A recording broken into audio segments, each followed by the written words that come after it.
तो दोस्तों, तो आप सब लोग कैसे हैं? उम्मीद है कि आप लोग अच्छे होंगे। आपका स्वागत है हमारे चैनल आप पढ़ने की कला। तो आज हम आए हैं क्वेश्चन नंबर 4 लेके, BNS first unit fourth question. चलो आइए शुरू करते हैं। फोर्थ क भारतीय न्याय संहिता के अंतर्गत क्षेत्रीय एवं बाह्य क्षेत्रीय अधिकारिता संबंधी प्रावधानों की विवेचना कीजिए। ठीक है जी। ख एक विदेशी नागरिक फ्रेंच जहाज़ पर खुले समुद्र में यात्रा करते हुए अपने साथी यात्री जो कि भारतीय नागरिक है की सोने की अंगूठी चुरा लेता है। जहाज़ चेन्नई बंदरगाह पर आता है। क्या को चेन्नई में स्वर्ण अंगूठी चुराने के लिए दंडित किया जा सकता है? कारण सहित उत्तर दीजिए। आइए अब शुरू करते हैं। भारतीय न्याय संहिता 2023 एक सार्वभौमिक दांडिक विधि है। ठीक है जी।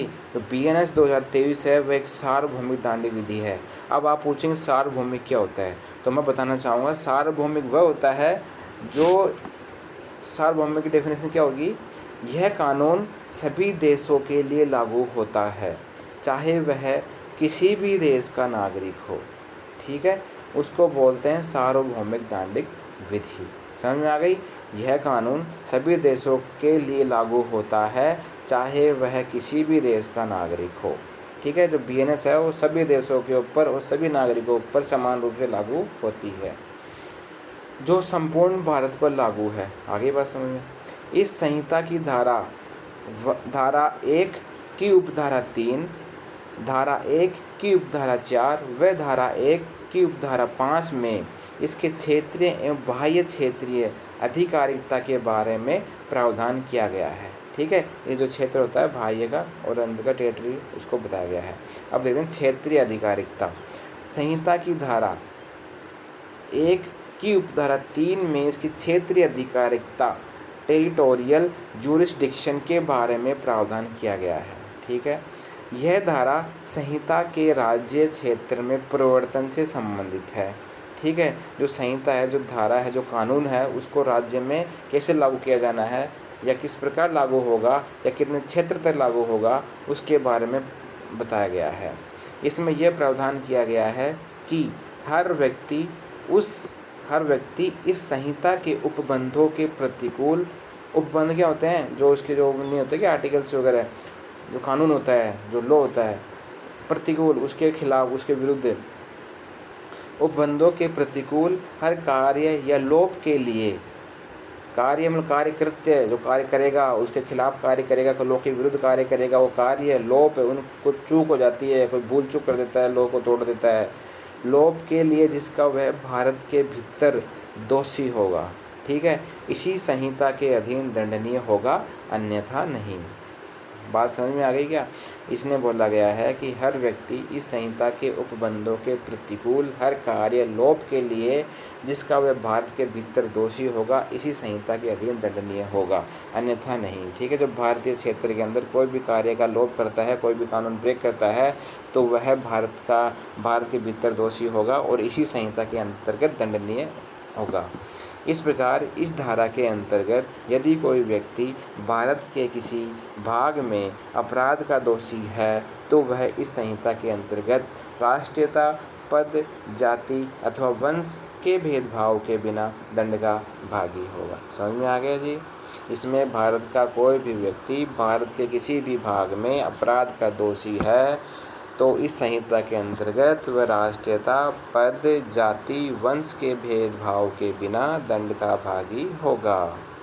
यदि कोई विदेशी भी भारत में ऐसा कोई कार्य, अपराध कारित करता है जो भारतीय न्याय संहिता के अंतर्गत दंडनीय है, तो उसे इस संहिता के अंतर्गत दंडित किया जाएगा, चाहे वह कार्य उसके देश में अपराध नहीं हो।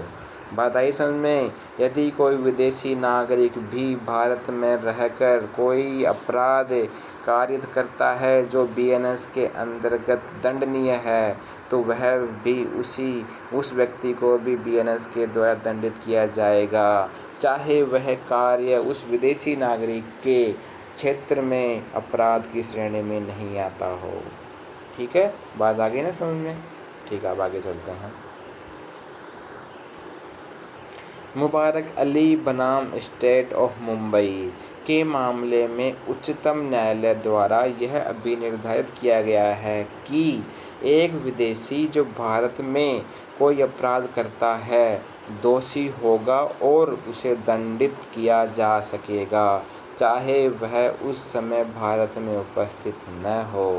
ठीक है, मुबारक अली बनाम स्टेट ऑफ मुंबई में उच्चतम न्यायालय द्वारा भी निर्धारित किया गया है कि एक विदेशी जो भारत में कोई अपराध कारित करता है और वह दोषी होगा बीएनएस के अंतर्गत और उसको दंडित भी किया जा सकेगा, चाहे वह उस समय भारत में उपस्थित न हो, तो भी वह दंड का भोगी होगा।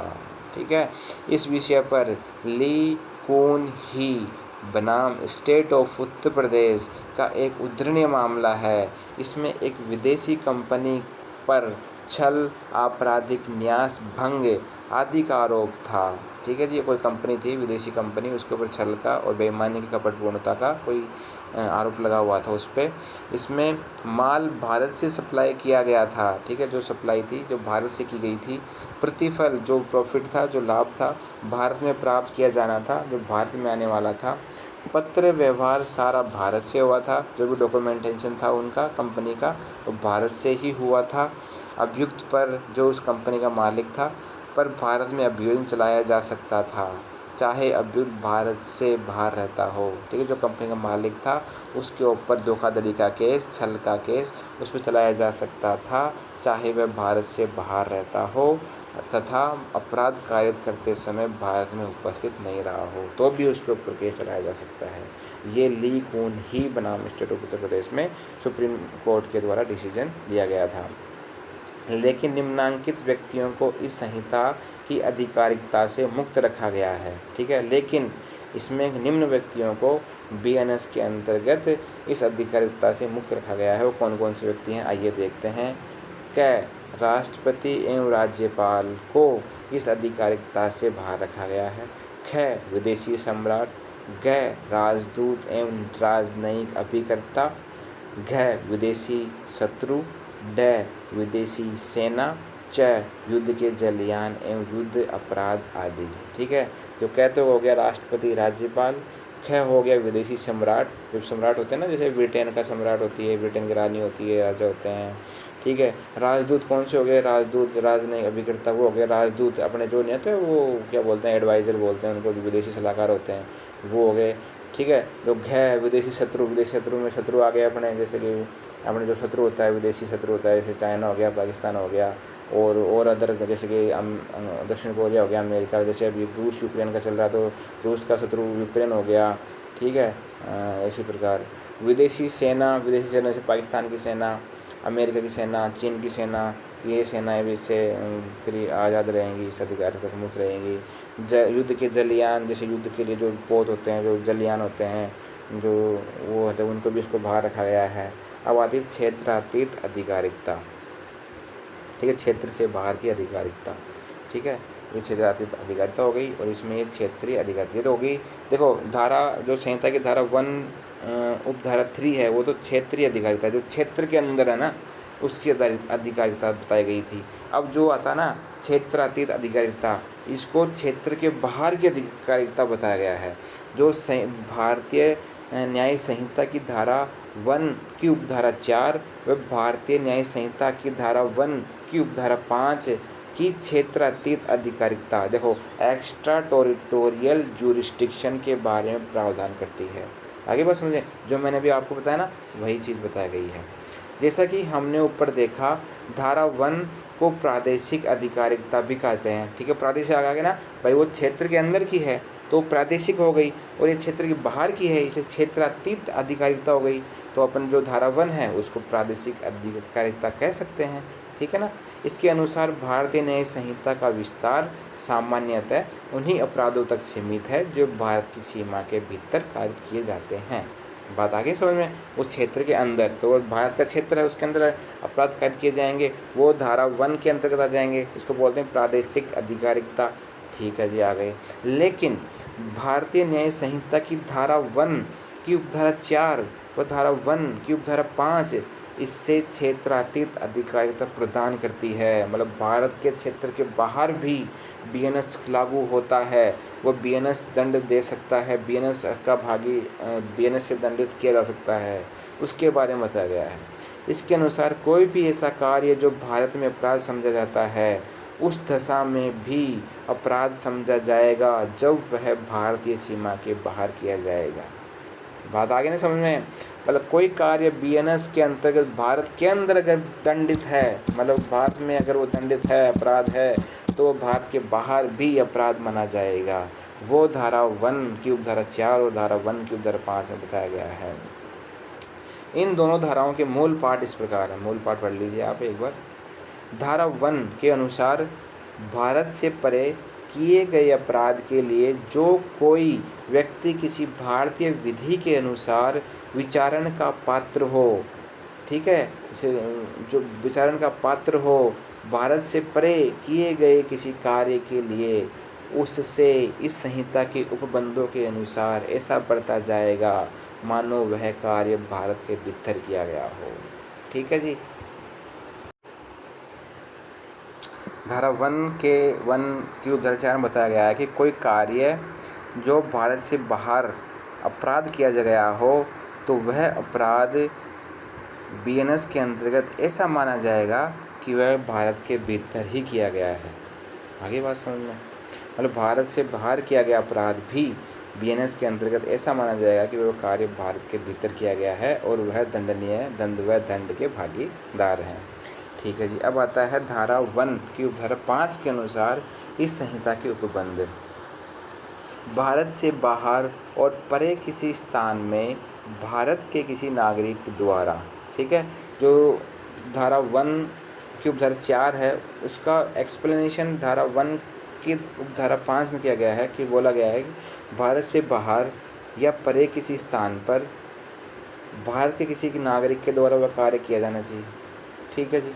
भारत में रजिस्ट्रीकृत किसी पोत या विमान पर, चाहे वह कहीं भी हो, किसी व्यक्ति द्वारा किए गए किसी अपराध पर भी लागू होता है। ठीक है। भारत के अंतर्गत कोई रजिस्ट्रीकृत जलपोत या विमान होते हैं, उनके ऊपर कोई अपराध कर किया जाता है या उनके ऊपर या उनमें कोई अपराध कर किया जाता है तो वह भी बीएनएस के अंतर्गत अपराध की श्रेणी में आएगा। आगे बात समझ में? स्पष्टीकरण देखते हैं इसका। इस धारा में अपराध शब्द के अंतर्गत भारत से बाहर किया गया ऐसा हर कार्य आता है जो यदि भारत में किया जाता तो इस संहिता के अधीन दंडनीय होता। स्पष्टीकरण आ गया समझ में? मतलब इस धारा में अपराध को जो अपराध है वह शब्द के अंतर्गत भारत के अंदर अगर वो अपराध किया जाता तो अगर वो भारत से बाहर किया जाता है तो उसको ऐसा माना जाएगा कि वह अपराध भारत में ही किया गया है, तो उसको जो भारत में किया गया था उसी के समान उसको दंडनीय होगा। दृष्टांत क जो भारत का नागरिक है, ओके जी, जो एक क है वो भारत का नागरिक है, युगांडा में हत्या कर देता है, मतलब विदेश में विदेशी भूमि पे हत्या कर देता है, वह भारत के किसी स्थान में जहाँ पर वह पाया जाए, मतलब अगर वो इंडिया आता है, मतलब युगांडा में वो किसी की हत्या करके भारत में आता है और छुप जाता है, किसी स्थान पर छुप जाता है, हत्या के लिए विचारित और दोष सिद्ध किया जा सकता है। ठीक है। जैसे मान लो जो क्या व्यक्ति है, भारत का नागरिक है, उसने युगांडा गया, उसने वहाँ पर किसी की हत्या करी, हत्या करने के बाद वह इंडिया वापस आता है और इंडिया में किसी स्थान पर छिप जाता है, तो अगर उसको पुलिस पकड़ लेती है, उसको पुलिस के द्वारा पकड़ लिया जाता है तो उसके ऊपर हत्या के लिए हत्या का केस चलेगा और उसको दोष सिद्धि होने पर उसको दंडित किया जाएगा। ठीक है। ये एक एग्जाम्पल हो गया शिल्प, क्योंकि सार्वभौमिक है, क्योंकि बीएनएस सार्वभौमिक है, मतलब पूरी दुनिया के ऊपर ही लागू होता है। ठीक है। सब पे लागू होता है, सभी देशों पर लागू होता है। भारत से परे किया गया अपराध, ठीक है, ये तो हो गया भारत के अंदर, भारत के क्षेत्र। अब जो भारत से बाहर अपने जो अपराध करते हैं ना, उनके बारे में क्या बताया गया ये देखिए। धारा 1 की उपधारा 4 यह स्पष्ट प्रावधान करती है कि कोई कार्य जो भारत में अपराध घटित करता है, कोई कार्य जो कोई कार्य करते हैं और वो भारत में अपराध घटित होता है या करता है, जब भारत के बाहर किया गया हो तब भी अपराध होगा। आगे बात समझ में? मतलब कोई जैसे कि मान लो ये इंडिया में कोई चोरी करता है और चोरी भारत में अपराध है और वो विदेश में जाके भी चोरी करता है, तो वो भी वहाँ पे चाहे अपराध मत हो, लेकिन अगर वो इंडिया का नागरिक है और वहाँ पे जाकर चोरी करता है तो भी उसके ऊपर BNS लागू हो जाएगी। ठीक है, उदाहरण के लिए एक भारतीय नागरिक भारत से बाहर ऐसा कोई कार्य करता है जो यद्यपि उस देश में अपराध नहीं है, ठीक है जी, वहाँ पे अपराध नहीं है वो, लेकिन वो भारत में अपराध है, लेकिन भारतीय विधि के अनुसार अपराध है, तो इसका इस संहिता के अंतर्गत विचारण किया जा सकेगा, उसका ट्रायल चल सकता है, उसके ऊपर मुकदमा चल सकता है। बात आ गई समझ में। इसका केस कौन सा है? फिरोज बनाम स्टेट। अब आता है मोहम्मद साजिद बनाम स्टेट ऑफ केरल के मामले में। तो यहाँ तक आ गया है कि किसी भारतीय नागरिक द्वारा भारत से बाहर किए गए अपराध का अन्वेषण स्थानीय पुलिस द्वारा किया जा सकता है। बात आई समझ में। मोहम्मद साजिद बनाम स्टेट ऑफ केरल के अंतर्गत तो यहाँ तक आ गया है कि अगर कोई भारतीय नागरिक भारत से बाहर कोई अपराध कार्य करता है तो जो स्थानीय पुलिस होती है, जो लोकल पुलिस होती है, वो उसकी इन्वेस्टिगेशन कर सकती है। ठीक है, उस अपराध की इन्वेस्टिगेशन कर सकती है। इस प्रकार कुल मिलाकर अभिप्राय यह है कि जब किसी भारतीय नागरिक द्वारा भारत से बाहर कोई कार्य किया गया या किया जाता है जो यद्यपि उस देश में अपराध नहीं है लेकिन भारत में अपराध है, तो यह समझा जाएगा मानो वह अपराध भारत में ही किया गया है और उसे संहिता के अंतर्गत विचारित एवं दंडित किया जा सकेगा। बात आ गई समझ में। मतलब भारतीय नागरिक के द्वारा भारत से बाहर यदि कोई अपराध कार्य किया जाता है, लेकिन अगर वो उस देश के में अपराध नहीं है लेकिन भारत के अंदर वो अपराध है, तो उसका मुकदमा इंडिया के अंदर विचलित किया जा सकता है और उसको दोषी पाए जाने पर उसको दंडित भी किया जा सकता है। अब आती है समस्या ख। इस प्रश्न की समस्या ख धारा 3 का वह धारा 4 की उपधारा 1 का अच्छा उदाहरण है। भारतीय नागरिक इंग्लैंड में जारक्रम करता है जो वहाँ अपराध नहीं है। जारक्रम क्या होता है? जैसे कोई शादीशुदा व्यक्ति होता है, उसके किसी पर स्त्री या पर पुरुष के साथ कोई अफेयर चलते हैं, उनको जारक्रम बोलते हैं, उनको एडल्ट्री बोलते हैं। ठीक है जी, समझ में आ गई। लेकिन भारत में भारतीय न्याय संहिता 2023 की धारा 497 के अंतर्गत दंडनीय अपराध है। ठीक है, विदेश में जो भारत का नागरिक इंग्लैंड में जारक्रम करता है जो वहाँ पर अपराध नहीं है। ठीक है, इंग्लैंड में जो एडल्ट्री है वो वहाँ पे अपराध नहीं है, लेकिन भारत में BNS 2023 के अंतर्गत 497 के अंतर्गत ये एक दंडनीय अपराध है। तो धारा 3 के अनुसार उस भारतीय नागरिक का भारत में विचारण किया जा सकता है। ठीक है, और उसे तदनुसार उसे दंडित भी किया जा सकता है। ठीक है जी। अब बताएं राज्य क्षेत्रातीत अपराध, राज्य के क्षेत्र से बाहर के अपराध। ठीक है, वो आते हैं इसमें। राज्य क्षेत्रातीत मतलब राज्य के जो अपने देश होते हैं ना, देश, उनको पॉलिटिकल भाषा में राज्य बोलते हैं। ठीक है, तो देश होते हैं जैसे अमेरिका हो गया, जो पाकिस्तान हो गया, चाइना हो गया, उनको बोलते हैं राज्य बोलते हैं, उनको स्टेट बोलते हैं। ठीक है जी, तो राज्य क्षेत्रातीत अपराध। ठीक है, धारा 1 की उपधारा 5 ऐसे व्यक्तियों द्वारा कारित अपराधों के विचारण एवं उन्हें दंडित किए जाने के बारे में प्रावधान करती है।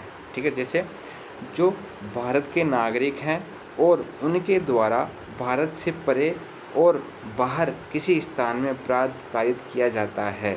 ठीक है, जो धारा 1 की उपधारा 5 है वह ऐसे व्यक्तियों को दंडित करती है जो भारत के नागरिक हैं, जो भारत के बाहर रहते हैं या फिर बाहर काम करते हैं और वहाँ पे अपराध करते हैं, तो वो इसके अपराध के भागीदार होंगे। दूसरा, जो किसी भी व्यक्ति द्वारा भारत में रजिस्ट्रीकृत किसी पोत या विमान पर, चाहे वह कहीं भी हो, ऑल ओवर वर्ल्ड में कहीं पे भी हो, लेकिन उसका रजिस्ट्रेशन, उन वाहनों का, उन पोतों का, उन यानों का रजिस्ट्रेशन भारत में होना चाहिए। अगर उन पे कोई अपराध होता है तो कोई अपराध किया जाता है, तो वो भी इस श्रेणी के अंतर्गत आता है। देखिए, स्पष्ट है भारतीय न्याय संहिता के उपबंध ऐसे व्यक्तियों पर भी लागू होते हैं जो भारत में रजिस्ट्रीकृत किसी पोत या विमान पर अपराध कायद करते हैं। आगे ना बात, ऐसे पोत या विमान पर अपराध कायद करने वाले व्यक्तियों के लिए ये आवश्यक नहीं है कि वे भारत के नागरिक हों। ठीक है, यह भी आवश्यक नहीं है कि पोत या विमान भारतीय क्षेत्र या भारतीय सीमा में ही हो, वह संसार के किसी भी स्थान में हो सकता है।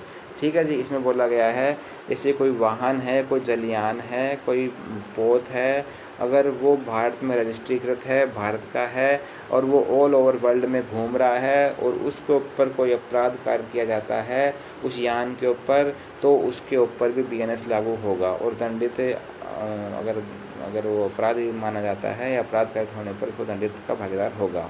ठीक है, आवश्यक मात्र यह है कि ऐसा पोत या विमान भारत में रजिस्ट्रीकृत हो। ठीक है, ये ज़रूरी है, ये आवश्यक एलिमेंट है जो होने ज़रूरी हैं धारा 1 की उपधारा 5 को पूरा होने में। उस पोत या विमान पर कोई, चाहे वह कहीं भी हो, कोई अपराध कार्य किया जाना चाहिए, उस वाहन पर अपराध कारित होना आवश्यक है। फर्स्ट तो क्या है, उसका रजिस्ट्रेशन भारत के अंदर होना चाहिए, उस यान का, उस पोत का, ठीक है, उस विमान का। दूसरा क्या है, उस विमान और उस यान पर अपराध कारित होना आवश्यक है। तीसरा क्या है, इस अपराध भारतीय न्याय संहिता के अंतर्गत दंडनीय होना जरूरी है। अगर BNS में अगर वो दंडनीय नहीं है तो फिर उसका कोई कुछ नहीं कर सकता, उसको कोई दंड नहीं दे सकता। ठीक है जी, ये 3 इसके आवश्यक तत्व हैं, ये होने पूरे जरूरी हैं, इनको पूरा करना जरूरी है। इसी प्रकार की व्यवस्था भारतीय न्यायिक सुरक्षा संहिता 2023 की धारा 208 में भी की गई है। धारा 208 के अनुसार जब कोई अपराध भारत से बाहर किया जाता है, भारत के किसी नागरिक द्वारा, चाहे खुले स्थान पर या अन्यत्र कहीं पर भी हो, वह उसका भागीदार होगा। किसी व्यक्ति द्वारा जो भारत का नागरिक नहीं है, भारत में रजिस्ट्रीकृत किसी पोत या विमान पर किया जाता है, तब उस अपराध के बारे में उसके विरुद्ध कोई ऐसी कार्रवाई की जा सकती है मानो वह अपराध भारत के अंदर उसी स्थान में किया गया है जहां वह पाया गया है। ठीक है जी, ये भी बात सही, सेम बात ही बोली जा रही है। ठीक है जी, इस संबंध में स्टेट ऑफ वेस्ट बंगाल बनाम जुगल किशोर का एक अच्छा प्रकरण है, जिसमें यह अभिनिर्धारित किया गया है कि किसी व्यक्ति को भारत के राज्य क्षेत्र से बाहर किए गए अपराधों के लिए भारतीय न्यायालय द्वारा दंडित किया जा सकता है। क्या कह रहा है, किसी व्यक्ति को भारत के राज्य क्षेत्र, भारत राज्य क्षेत्र क्या, जो भारत की बॉर्डर है, जो भारत की बॉर्डर है उसके बाहर जो विदेशी भूमि है, जो विदेश हैं, वहाँ पर बाहर किए गए अपराधों के लिए भारतीय न्यायालय दंडित कर सकता है, भारत न्यायालय दंडित कर सकता है। ठीक है, भारतीय न्याय संहिता के परिवर्तन को भारतीय सीमाओं तक ही सीमित नहीं रखा जा सकता है। ये क्या कह रहा है, जो BNS होता है ना, BNS, उसको लागू करना, उसको बस भारत की सीमाओं तक ही लागू करना आवश्यक नहीं है, वो पूरे ऑल ओवर वर्ल्ड में लागू होता है, उसको सीमित करके नहीं रखा जा सकता है। ठीक है जी, ऐसे व्यक्ति को या तो उस राज्य को सुपुर्द कर दिया जा सकता है जिसकी स्थानीय सीमाओं में अपराध कारित किया गया है, या फिर भारत में उसका विचारण किया जा सकता है। ठीक है, यदि कोई कार्य भारत के बाहर किया जाता है, तो भारत के बाहर किसी नागरिक के द्वारा अपराध कार्य किया जाता है, तो या तो उसको उस राज्य में को सुपुर्द कर दिया जाता है, नहीं तो फिर उस व्यक्ति का जो मुकदमा है, उसका जो केस है, उसकी जो इन्वेस्टिगेशन है, वो भारत में चलती रहती है। अब आती है समस्या गय। इसका एक अच्छा उदाहरण है, इसमें एक विदेशी नागरिक है फ्रेंच जहाज़ पर, ठीक है, वो एक विदेशी नागरिक है, फ्रेंच जहाज़ पर खुले समुद्र में यात्रा करते हुए अपने भारतीय साथी की एक स्वर्ण अंगूठी चुरा लेता है। ठीक है, जो है एक विदेशी नागरिक है और एक फ्रेंच जहाज़ है, उस पर समुद्र में घूम रहे हैं वो, उसका साथी भारतीय है, तो उसने भारतीय साथी की एक अंगूठी चुरा ली। ठीक है, जहाज़ चेन्नई बंदरगाह पर आता है, तो जहाज़ और चेन्नई बंदरगाह पर आ गया। ठीक है, इस मामले में के विरुद्ध चेन्नई में न तो विचारण किया जा सकता है, न ही उसे दंडित किया जा सकता है। ठीक है जी, नहीं किया जा सकता बच्चों, नहीं किया जा सकता। क्यों नहीं किया जा सकता, आइए देखते हैं। क्योंकि अपराध कारित करने वाला व्यक्ति भारत का नागरिक नहीं होकर विदेशी नागरिक है। ठीक है जी, विदेशी नागरिक हो, भारत का नागरिक नहीं है, एक तो फर्स्ट कंडीशन ये है। दूसरा, जिस जहाज़ पर अपराध कारित किया गया है वह भारत में रजिस्ट्रीकृत नहीं है। ठीक है ना, आगे ना बात समझ में, भारत के अंदर रजिस्ट्रेशन होना ज़रूरी है विमान का या पोत का, लेकिन वो तो फ्रेंच का जहाज़ है, तो इसलिए भारत में रजिस्ट्रेशन नहीं है। ठीक है, इसमें धारा 1 की धारा 5 की दोनों शर्तें ही पूरी नहीं होती है, इसलिए वह आदमी के विरुद्ध चेन्नई में मुकदमा नहीं करा सकता। उसका वो BNS की जो शर्तें होती है अपराध कारित करने वाली, उन शर्तों को पूरा नहीं कर रहा है, इसलिए उसका मुकदमा इंडिया में नहीं खारिज किया जा सकता है। ठीक है जी, इसी प्रकार हमारा 4th क्वेश्चन भी कंप्लीट होता है। बहुत बहुत धन्यवाद आप लोगों बने रहने के लिए। अब नेक्स्ट में अपन 5 नंबर क्वेश्चन लेंगे, बने रहिएगा। बहुत बहुत धन्यवाद आपका वीडियो देखने के लिए। हमारे चैनल को लाइक कीजिएगा, सब्सक्राइब कीजिएगा, शेयर कीजिएगा और हमें मोटिवेट करते रहिएगा। बहुत बहुत धन्यवाद दोस्तों, बहुत बहुत धन्यवाद। Thank you so much.